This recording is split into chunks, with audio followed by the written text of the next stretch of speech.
You know, this place may be covered in water, but my God, it might as well be a desert because there is just not enough to drink. There's nothing out here to drink. It's literally a desert out here. Now, what I'm doing out here, I'm trying to survive out here for 3 days. I'm on the first day, and you know, I feel quite scared. You know, it's not night time yet. I've been out here for a few hours, and you know, I'm very kind of anxious about this water. You know, you fall into the water, you could die, and there's not really anyone around to save you. So I was going to see how it goes, take it, you know, a bit at a time. My mouth's already dry, but I'm not having any liquid inside me.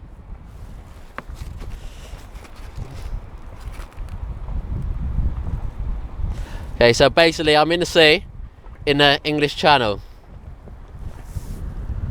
I'm already feeling weak, I'm feeling a bit sick as well.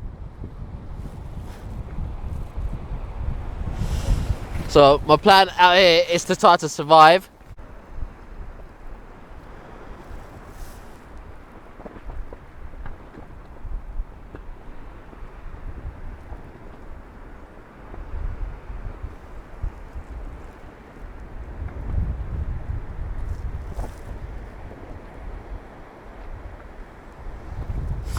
Now, quite a bad thing about the sea compared to many other environments, say up in a mountain, say over, even in a desert, you know, there are markers of the geography. You know, in a desert, depending on the desert, it may be quite hard. But you know, like if you find a tree, you see a tree in the distance, you see a sand dune in the distance, you know where you are from there. If you're on a mountain, you got very good markers of locations. Out in the sea, there's no markers. Everywhere looks the same in every direction. So you kind of got to be aware of that. So kind of the main thing you need to be aware of is kind of the orientation, you know, your north, south, east and west. If you know that, and you know where the landmass should be from there, then that's your best bet.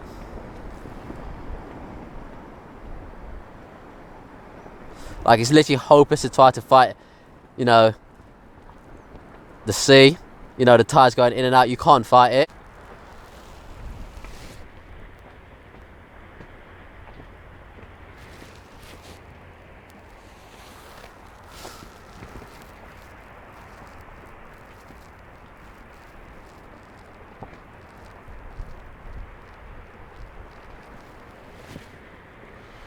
Oh.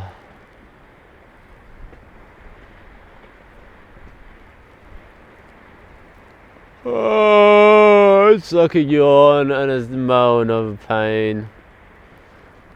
Oh.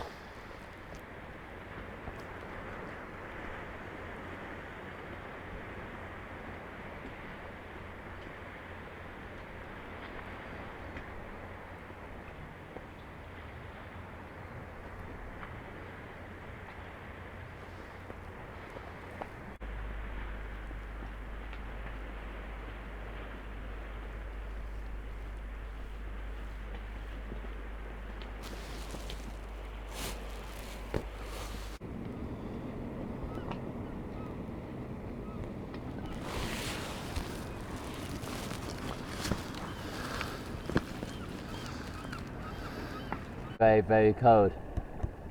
Let's see what happens tonight. Let's see. It must be the middle of the night now. And I just feel terrible still.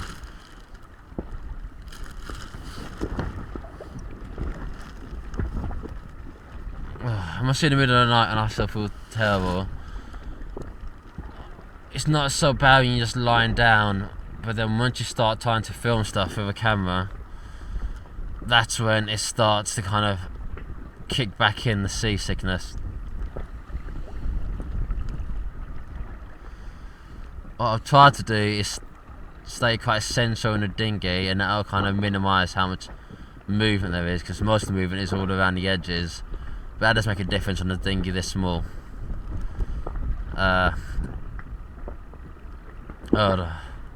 I've had some sleep, which would be nice. Other than that, I feel absolutely terrible.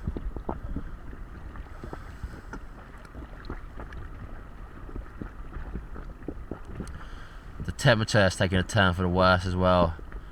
It is absolutely freezing cold. The wind takes the heat out of you. The sea air just takes the heat out of you. To kind of get some more light.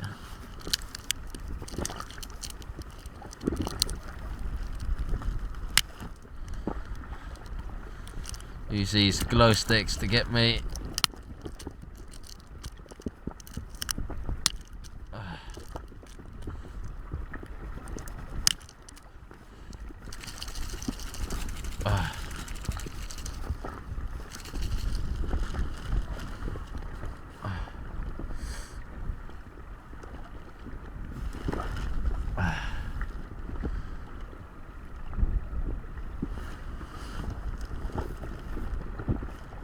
My only plan now is to just try to survive the night and try to stay warm enough.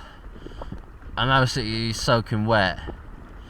Despite not even having been inside the water, I'm still soaking wet. Just from the sea, air, and just from water just constantly splashing its way in. It does soak you through. There might be a leak on this thing, I don't know. But there's got a fair bit of water inside here.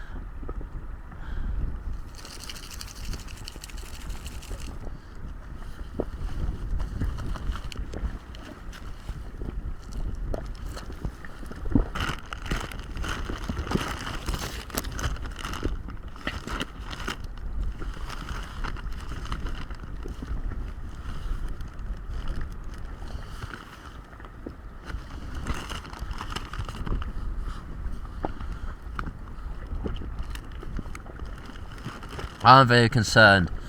If I do vomit, I will lose vital liquid out of my system, which I can't afford to do with no kind of water intake at the moment. I do need to keep hold of any liquid I have in my body already.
Oh, oh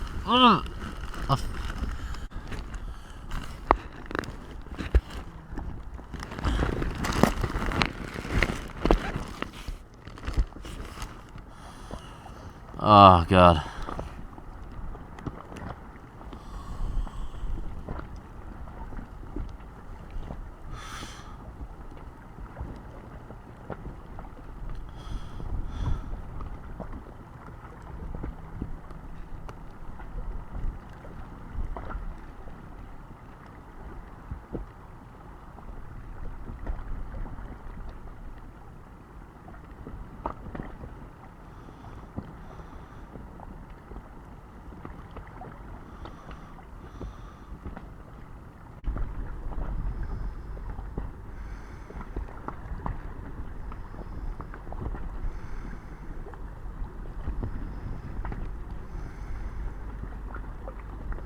the only shelter I really have are my clothes and a bit of plastic.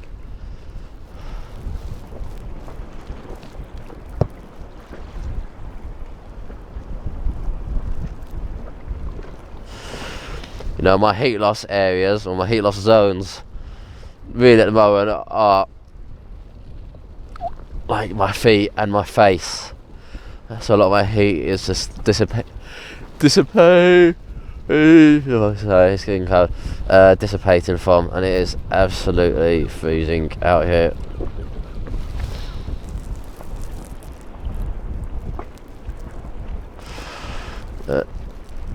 There's an American who survived, I think, many months out on a boat without any food or water, and he survived because he managed to stay on top of his boat the whole time. Once you're in the water, that's when mass will be in this situation. It'll be the British landmass. Obviously, I can see the landmass. I'm not an idiot. I'm not gonna take my dinghy out a billion miles out in the middle of nowhere. Like, you need it a safe distance away. You know, gotta be safe. Yeah, I'm freezing, so I'm gonna try to get some more sleep, and I'm going to also, if I can, when the sun does come out, I'm gonna use it to get myself dry and warm again. Kind of bathe in the sun like a lizard will, or a snake will, as they can't regulate their own temperature. At the moment, I'm struggling to regulate my own temperature, so I've got to take a kind of leaf out of a lizard's books.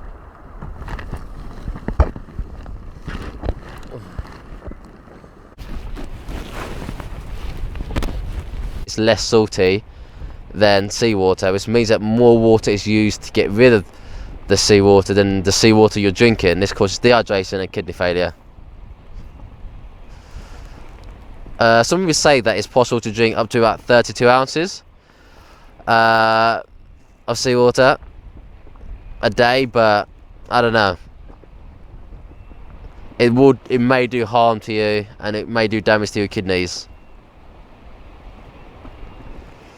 You know, I think to drink 32 ounces of seawater, you really do need some fresh water at hand to kind of like dilute it. Sort of ratios. Yeah, so even like salt water will cling to your lips, like the sea air, salt water. You know, you lick your lips, you're going to make yourself more thirsty, so I try to avoid licking my lips. But I feel like I have to lick my lips because they're so dry, it feels like they're being damaged. So it's kind of like the balance between, you know, a bit of pain here. Nobody ever dies from having dry lips, versus trying to minimise your kind of salt intake, no matter how small. It's kind of risk and reward, you know. The tongue's very absorbent and it will absorb the salt.